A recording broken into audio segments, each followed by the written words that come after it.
Assalamu alaikum wa rahmatullahi ta'ala wa barakatu. Yan uwa masu bibiyar channel ɗin farin wata, barkanmu da warhaka, barkanmu da sake saduwa da ku a cikin wani sabon bidiyo da za mu yi muku sharhi a shirin WOP. Wato wannan shiri wani kayataccen shiri ne mai suna WOP wanda an fara tun daga episode 1 har ya zuwa episode 16, wato season 1 kenan.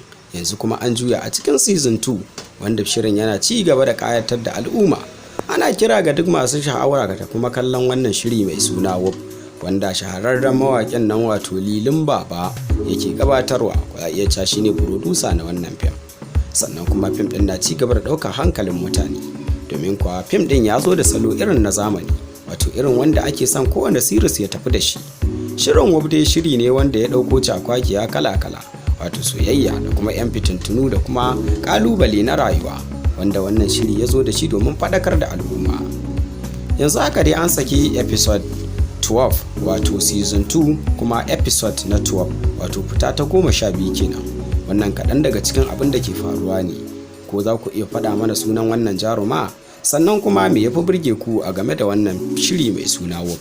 Za mu iya cewa wannan shiri na WOP yana ci gaba da ɗaukar hankalin masoya da kuma 'yan uwa masu bibiyar, kuma yana ɗaya daga cikin series waɗanda suke ƙara nuna wa mutane yanayin rayuwa. Don haka 'yan uwa ku ci gaba da kasancewa da wannan channel domin kawo muku labarai akan shirin da kuma abin da ke faruwa a cikin shirin. Sannan kuma za ku iya tafka muhawara a dukkan shirye-shiryen da muke kawowa. Za ku iya faɗa mana ra'ayoyinku.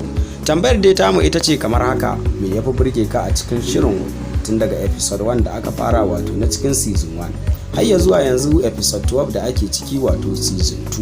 To menene ya fi burge ku a cikin wannan shiri? Sannan wani jarumi ya fi burge ku? Za ku iya tabka muhawara kuma ku yi comment ku faɗa mana ra'ayoyinku.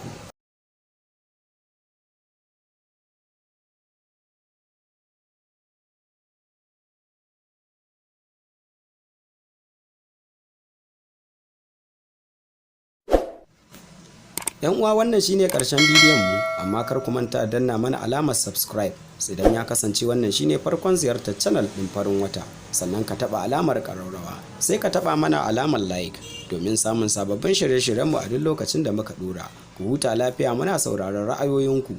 Za ku iya faɗa mana su ta hanyar comment. Sai an jima. Farin Wata TV.